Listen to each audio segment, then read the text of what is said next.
So now to Sandra Wagner. As I said in the beginning, I can't remember how long time you've been with Koenig Bauer. 10 years. Only 10 years, okay. I mean, in a perspective of 3.5 billion years, I mean, that's nothing, right? Nothing. No, as I said, I met Sandra together with Henrik, and we were visiting Thomas Goege, and Sandra just, I think it's like almost a half year ago, something now. Koenig Bauer is a company with 5,500 employees. And we are all talking about the digital transformation. Of course, you will explain a little bit what it is. But how do you actually engage an entire organization, not just the employees, but subcontractors, customers, and how do you collect that data and turn it into an operation?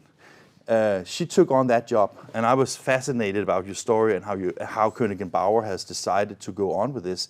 And you know, I'm from a 5-person company, so it's very easy for us to do talk to each other and learn and get further on with the thing we're working on. But probably some of you also working in large corporates will also either do the same thing as Koenig Bauer or maybe find inspiration. Sandra is also here, of course, for the whole event. So again, take the opportunity to talk to her and learn about the way you're doing things. And I'm so pleased that you're here, Sandra. So take it away. And this is with no PowerPoint, so that is nice too. All right, take it away. Thank you. I have to disappoint you at first. It will be very down to earth compared to what you heard from Henrik. So Morten explained it already. I'm 10 years now with Koenig Bauer. I had a previous role was more sales and marketing related, but I have a software background and I'm the classical nerd. I have to admit that. Since years, I'm doing programming myself. I'm interested in the digital business. I discovered very early there's real good business inside it if you do it the right way. And that's probably why I was chosen to take charge of that journey. Because you mentioned it in the title, what is digital transformation? And honestly, I hate that word. And I try to not use it, because when you talk to people who are really, let's say, against digital stuff or digital transformation, for them it sounds like I will be forced to do something which I don't want to do. I will be forced to use tools or programs or whatever where I have no idea what they are doing. I have no idea what I should do there. So most of the time, people who are not in that digital business are like, I don't want to do it. It's like, okay, they are doing some stuff there. They're doing some software, some apps. I have no idea what's coming out. And even if you launch a product, it's like, compared, you know that, we are a printing press manufacturer, to all the processes you have in a printing press manufacturing site. So it's all about precise engineering, and everything has to be 100% complete, and that's totally different what you do when you develop software or anything related to machine data or any other stuff. So when we started that journey, and that was mainly related because Koenig Bauer last year launched its new strategy. It's called Exceeding Print, and it has 3 core values, and one of that is digitalization. I always say digitalization, in my case, doesn't mean digital printing. These are other colleagues. I have nothing to do with digital printing. I'm really the lady who's doing the bits and bytes stuff and going into data and that kind of things. No digital printing. And I can't answer any of your questions about that because I have no idea how it works. I can give you some answers about apps and programs and what we are planning. So that was the first hurdle to take, because even a lot of people in our company in the beginning were like, oh, you're making now the digital printing business. I'm like, no, sorry. And we got the time to think 3 months up front before we started. My unit started 1st of February this year to think about how should we do it. And what we did is we made market research. We talked to a lot of universities, to a lot of other companies in the manufacturing business, and found out how did they set up such kind of digital unit, people who are working only digital. How can we integrate these people into our company? And I mean, it's no secret telling you, Koenig Bauer is a company which is 205 years old. That doesn't sound like an agile, modern startup company. And we knew we should be the startup inside the company. And that is what the aim was, to be like, okay, we're having people around, totally different background, probably nothing to do with printing at all, coming from universities, doing data science stuff. So really the nerd people, we call it. They call that themselves. And it was like, okay, how can we build up an organization doing that kind of things and bring them together with the whole business?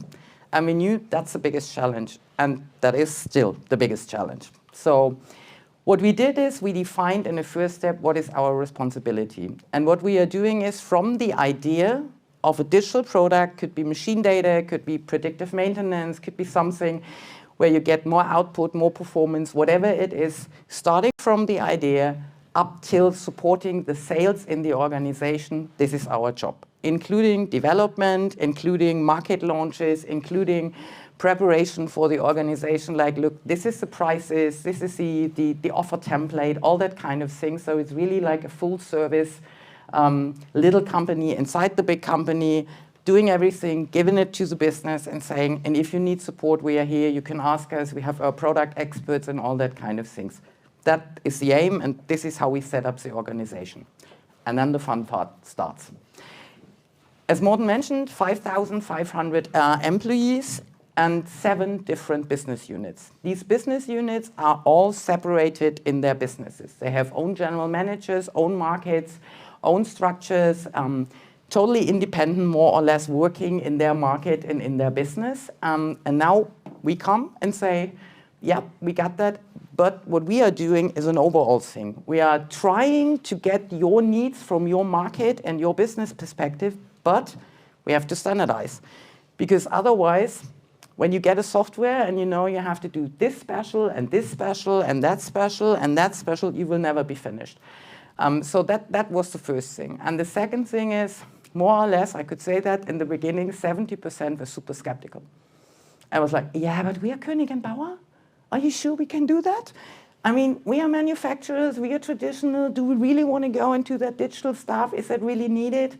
And of course, I can list a couple of arguments why it's needed. But normally I answer that is, what if we don't do it? Just imagine if we don't do it, and it's all true what everybody is telling you. What will happen in the company in 10 years if we don't do it? And most of the time people are like, yeah, okay, I see what you mean. Yeah? But still, there's a lot of, let's say, communication work on my desk and also on my colleague's desk. And that's mainly one of the biggest tasks, because people ask you things like, I have an idea, for example. And at a certain point, there are some wonderful, great ideas, but also sometimes it can happen, they are just bad ideas. And now explain to a person who's really full of passion for his idea or her idea, and then you make the calculation and everything, and you say, look, it's either too expensive, or the market is too small, or it's too hard to develop something like that, and that person is totally frustrated. And you still need to get that person on board saying, hey, but I love the idea, maybe you rework on it and we make it a little bit simple. So that's the one point. The other point is a lot of people are like, yeah, just come when the product is there. And you're like, I got that, but to build that product, I need your input. Because you are talking to the customers the whole day. You know the market, you know everything. So we need to get your input.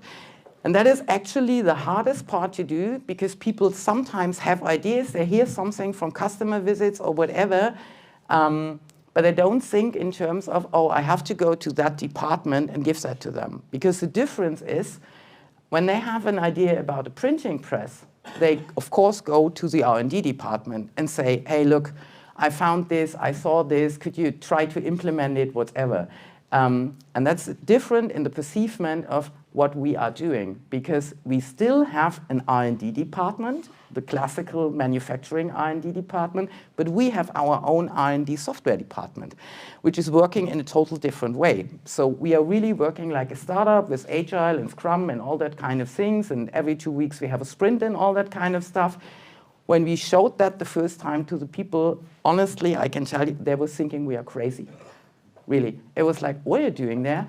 It was like, yeah, we're managing and trying to get the development as fast as we could out of it. And another thing, and I had a discussion last week about it, it's classical-wise, when you build a software, it's like you build something like a prototype. It can do nothing, actually. It just shows the functions, and you can click a little bit around it, and with that prototype, and it's not fully functional, you go to the customer and you ask him, do you like it, you don't like it, you need other features, more features, whatever it is, yeah? Do you like it at all or not? And it can happen as well that these ideas just die after the prototype. That is a huge mindset shift in the company. That you come up with ideas, you build some stuff, you go out to some customers, and they just tell you, it's not good enough, we don't need it, we don't want to have it. And then you have to come back home and have to say, sorry, it died, we have to do another one. And then you build up what we call the MVP, the minimum viable product. It's a little part of a product. And now think about being in a culture where they build for years and construct and everything until they have a prototype of a printing press. That might take a couple of years. And that press is more or less nearly 100% working. And then we are coming with a little part of a product, and it just probably has 1 or 2 functions, and we are saying, but now we launch it. And then we work on it that it gets better. And that kind of cultural crash which is happening right now, I enjoy it, honestly. That is one of the main challenges we have. It's not about techniques or resources or market or customers or whatever. Really, it's not. It's about a culture and a company who's really going now in a different direction. We knew that will cause stress at a certain point, which is okay, because change sometimes is painful. And that is, I would say, one of the most things you need to take into consideration when you try to bring your company or your customers in that direction, that there are still a lot of people saying, I'm not sure, I'm not convinced if that really has a value for me, if I really need to dig into it, if I have to build up new knowledge how to do it and what is behind it.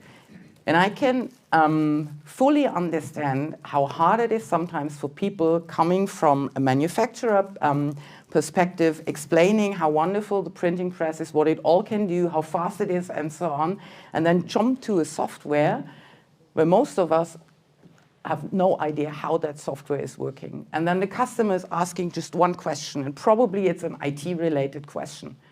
And then you see, I have to say that, the panic in the eyes. It's like, can you go to that customer and explain it to them? Yes, we will do it. So that is, let's say, where we are right now. What we also did is, classical-wise, we checked out, okay, where would we like to be in 10 years or in 15 years? Because it's a long term. Digital transformation, it's a journey, and you will never be finished. There is no milestone where you can say, now we've done it. I mean, you can say, I've launched 5 products, 10 products, whatever. I've made such kind of revenue out of it. I've changed the business model. But there will never be an end at the journey like you have with a hardware product saying, now it's ready and just a little bit changes around it. That's just not possible in the digital business. And so for that, you need to think about, okay, what will come in the future? And one thing is looking at, okay, what can we do with our core business, like classical, with all of our machines and everything related to it, taking into consideration the challenges we all have? I mean, it's pretty hard to get good technicians. It's even harder to get good technicians who are willing to travel all the time around the world. And we know with all the changes, demographical-wise, that it will be even harder in the future. So it's clear that one of the aims is building something up and using artificial intelligence, using augmented technology and all that kind of things, that you can still deliver that kind of service and make it as easy as possible. So that's the classical stuff you build around a machine, or you go for machine data, and we call it, it's the holy grail of manufacturing, when you can build a true predictive maintenance. Because predictive, everyone has heard that, everyone has it in their marketing folders and everything, but a true predictive does mean how high is the percentage a prediction can be made. Because if it's only 10% telling you that part might be compromised in 1 week, probably it has not the value you would like to have. When you go up to 60 or 70% saying, okay, but that part could cause a problem, and now you need to act in a certain way and order the part or technician or whatever, then it has a much bigger value. And getting that data out of it and building that kind of stuff that the prediction is really very high so that you have a value on that, that is one of the biggest challenges you can have in the digital business. And that is a little bit compared to what Henrik is showing, it's all about data. So that's the classical what we are doing in the core business. But of course, we are also looking a little bit outside of our core business and asking ourselves, because you know we are doing a lot in packaging. What will happen with packaging in the future? Taking into consideration sustainability things, taking into consideration, will people still be in a couple of years going, for example, into a supermarket and buy that stuff by themselves? Or will there be digital technologies where you can do it from home, for example? Because technology is that you have the supermarket in your own living room. I would love to have that because I hate to go to the supermarket, and I know the technology is already available to do that. But what kind of impact might it have then on printing, on colors, on quality of printing? If you, for example, look on a virtual product, and at a certain point, of course there will be printing, of course there will be packaging, but will it change? Yes. We are pretty sure it will change because there is technology evolving around the world, which is mainly used in other industries, which could bring you to a point where you say, you have still a printed packaging, but is it printed like it is today? Or is it probably enhanced with augmented technologies or other technologies? And that might have a huge impact on our business as well as on other businesses. And it's again the question I've asked before. It's like, what if we don't do it right now? What will happen if we do nothing and just say, okay, these are fancy stuff and some people selling stuff in the metaverse and doing some virtual things and whatever. And of course you can say, I don't believe that that change will come, and I just do nothing.